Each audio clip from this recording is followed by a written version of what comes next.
What is going on, everyone? Before we get into today's video, I want to give a big shout out to A1 Comics for A1 Wednesday. Don't forget to follow them on Instagram. Their link is in the description below.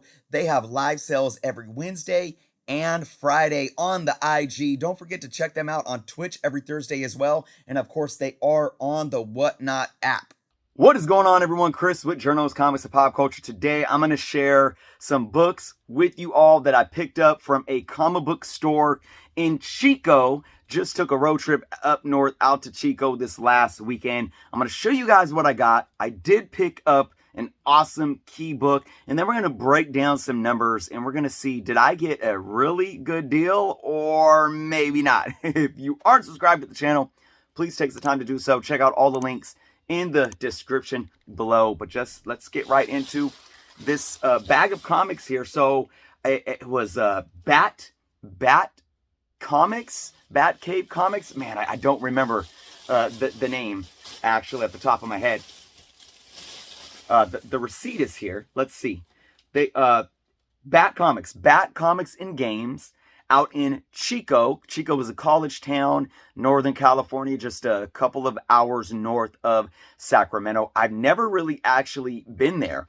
Maybe driven through, but never stopped in there. So we stopped in there, hit up the comic book store, and I got a few goodies. So it was a nice little store. They had, you know, the wall books on the wall, like in the little pouches, like up high, that were like key books that I had to ask to help get assistance with if I could see. You had new books. You had a lot of toys in there. And they did have some cabinet bins of some back issues. Decently priced stuff. Some stuff, you know, I think it's always a hit or miss with some comics in the majority of comic book stores I go to. Some stuff you can say, okay, that's a fair price. Maybe this is a little overpriced. They did have some dollar books too. I actually picked up a couple of dollar books for my kids. Got King Spawn number 15 for $1. It has some damage right here, so they probably pulled it out. I was like, that's damaged, let's sell it for $1. I always love when stores do that. And Batman and Robin for my youngest son, number 18 for $1. So I also got Spider-Man The Lost Hunt number 1 for my oldest son to read. I'm gonna read this as well. So I also picked up for 50 cents each a few Marvel Masterpiece cards from the early 90s. Yeah, I don't know if I have these or not. I just saw them. I was like, I'm going to grab a few of these because I always love the Marvel Masterpieces. They just recently did a series of variant covers. So, yeah, dope. But this isn't why we're here. We're here for a specific book, folks. So, I went in, you know, with my son, and we were looking around. Who I believe was the owner said, hey, is there anything I can help you with? And I said, oh, we're good, just browsing. And then my son left, and I was in there for longer, really, because I was looking at this book. I was looking through the back issue bins, and I saw this book up on the wall, and I saw the price tag for $35 on it. And I said, well, is this worth it? The owner came to me again and was like, can I help you find anything? So I don't know if he was like, I don't know if he thought I was like just kind of loitering around, or if he was just genuinely being nice again and inquiring. But there was a worker at the front desk. I asked her if she could get this book down for me from the wall. She said yes. She took it down. I looked at it and I said, am I able to open this up and look through every page? And she went and asked the owner. The owner said yes. She opened the book up, right? And there's tape. She pulled the book out and set the book, like she set the bag and board down like this and put the book like on top of it, and the cover almost hit the tape. And I'm like, oh my goodness, if this happened, this ain't on me. Are there cameras in the store? I was like, yeah. So what I did was I moved the book away. And after I examined it and before I put it back in the bag, I said, I'm going to take the tape off, put it back in, close it, and put the tape back on. Woo! So anyways, though, I was able to examine the book. So let's just go ahead and show you all what book this is. This is Conan number 23, the first appearance of Red Sonja. Now, there is controversy over if this is a cameo or a full, And I'll tell you what, both of the appearances of Red Sonja in 23 and 24 are practically identical in terms of how she shows up, how many pages and panels she's on, her talking. They're almost identical. So this is one situation where I don't believe that this is a cameo appearance. This is, to me, her first full appearance, but regardless, it's her first overall appearance, no matter what.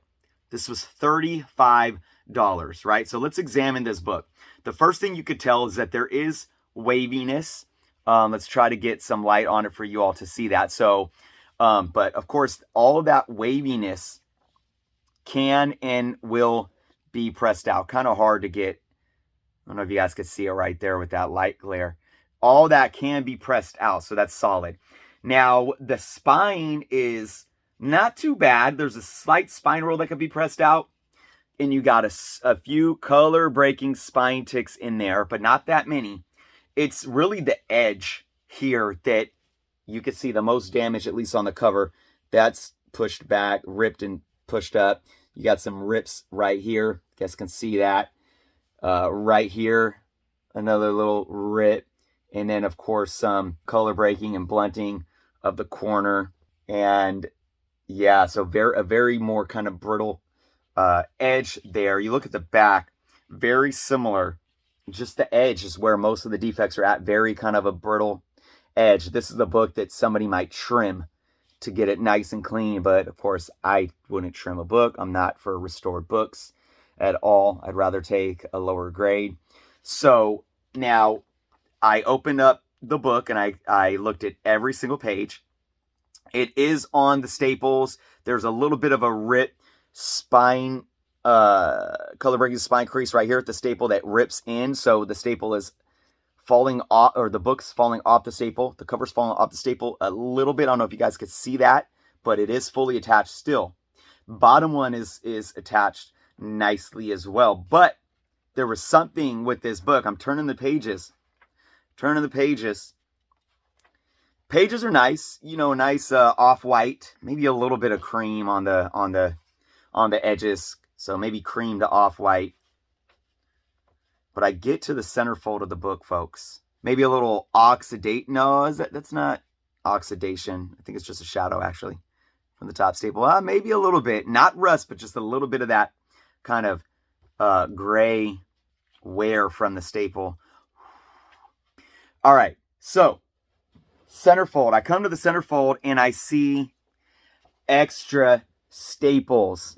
Do you guys see that? So it looks like this is the original one. This is the one that you could see from the outside of the book. I'm going to try to be as careful as I can. That's right there. Okay. Then you have this one that is much cleaner and it's not on the cover. It only goes through the center pages. Okay.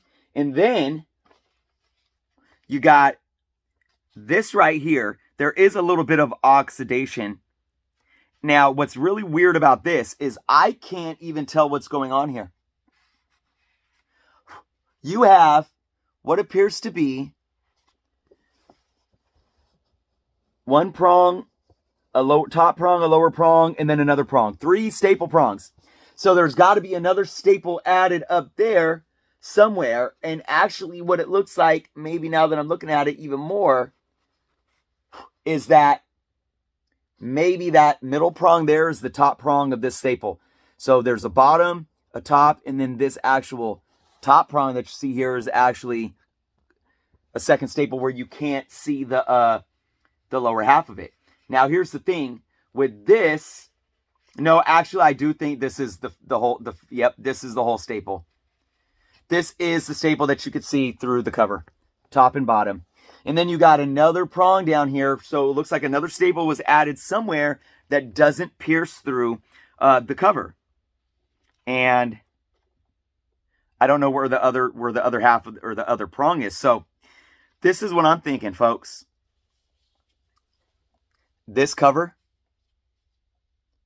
the way it's so, rigid like that, might be married onto another book. So this might not be the original cover. We got staples that don't penetrate the cover itself. I can't imagine somebody adding staples and to take like getting a staple added into the inside pages of the book without penetrating the cover.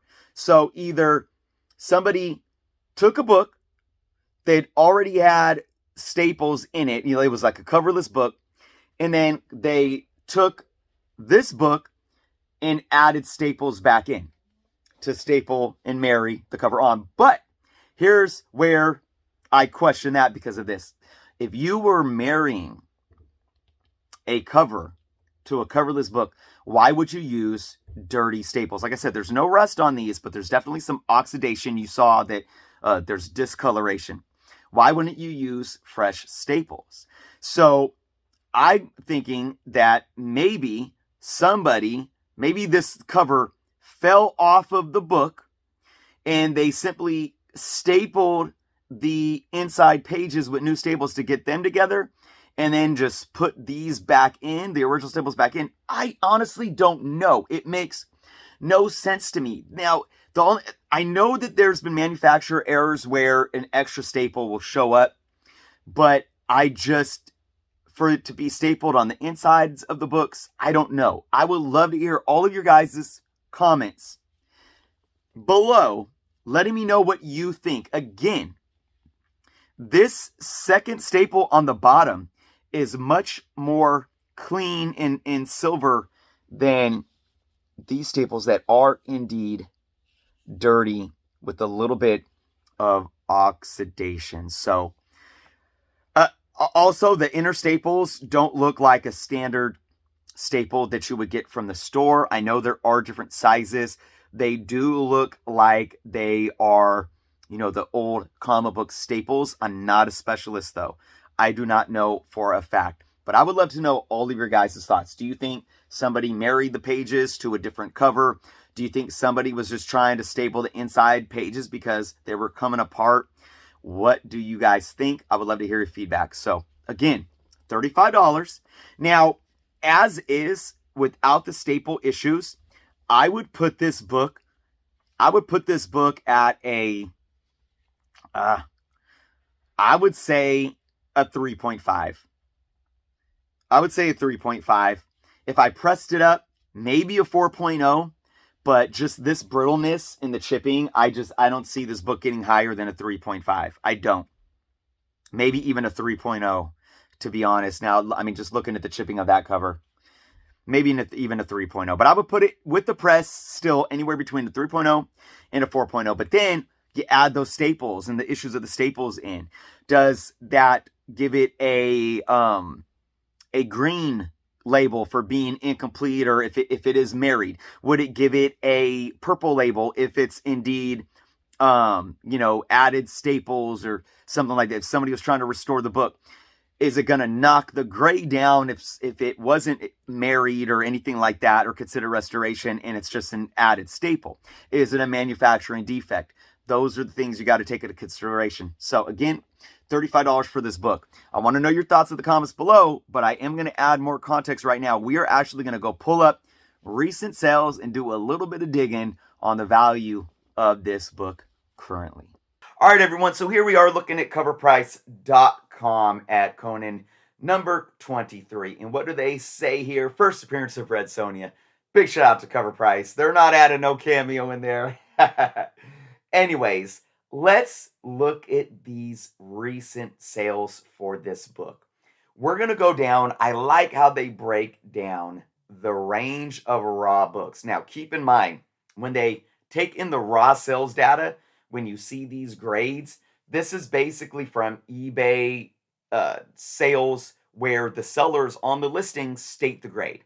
And we know, at least most of us do, that we half the time cannot trust what an eBay seller says the book is. But more often than not, it's usually higher. Like I'll see books that are in good condition listed as fine.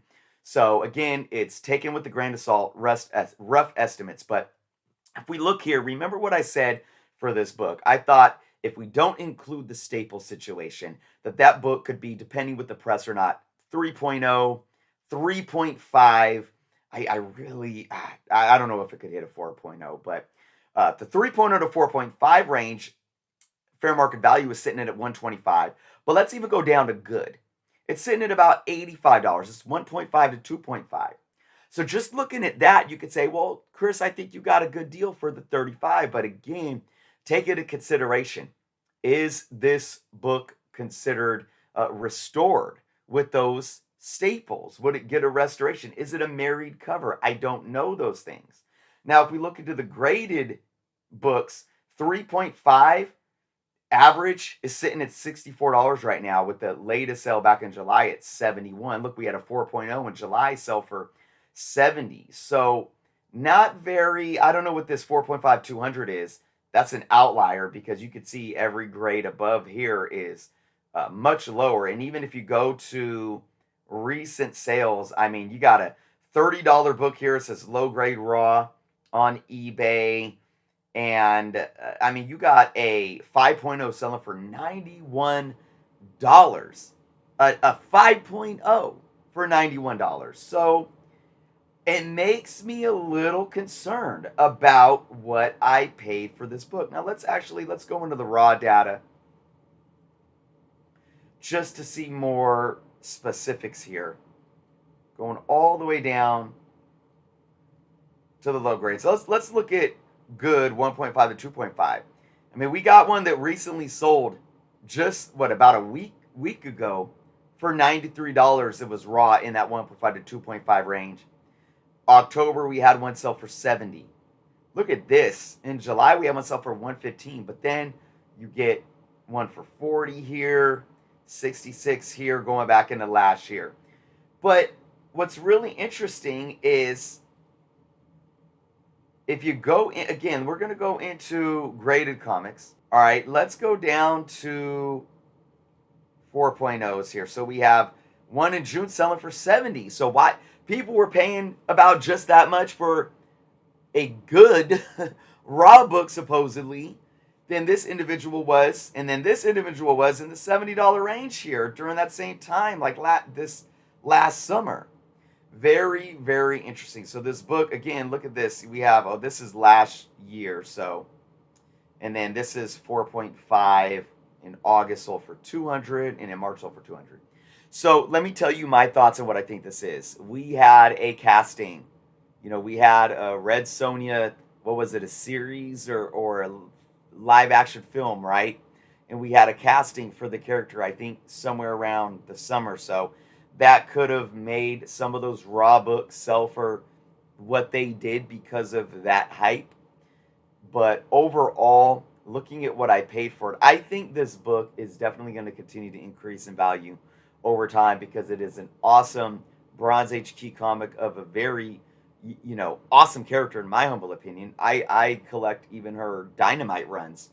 So I am just a little concerned about those staples. If I knew that I could send that book to CGC and those staples were just somebody like adding staples and it just lowers the grade and I still get a blue label, or if it was a defect and I still get a blue label. If this book was to get a 2.5, 3.0, even with a purple label, even a 3.5 with a purple label, it's going to concern me. And I couldn't find any sales data on a purple label of any grade for this book. So that would be me looking at the situation saying, even for $35, I think I overpaid for this book. I do. But that's the risk I was willing to take. It wasn't that much money. I am still, as a collector, I'm still happy to own the book. I want to know what you all think. Did I make the right decision? Did I overpay? Would you have paid that much just to get your hands on it? Because it is still, look, I'm going to tell you right now, we have that one low sale for $30 on eBay, but it seems still hard to find a lower graded this book where you can even spend $30 on a book that might be, say, anywhere from a 3.0 to a 4.0, even without some questionable staple issue, right?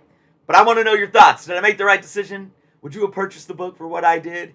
Let me know in the comments below. Thank you all so much for watching. Again, if you aren't subscribed to the channel, please take the time to do so. Be well, and until next time.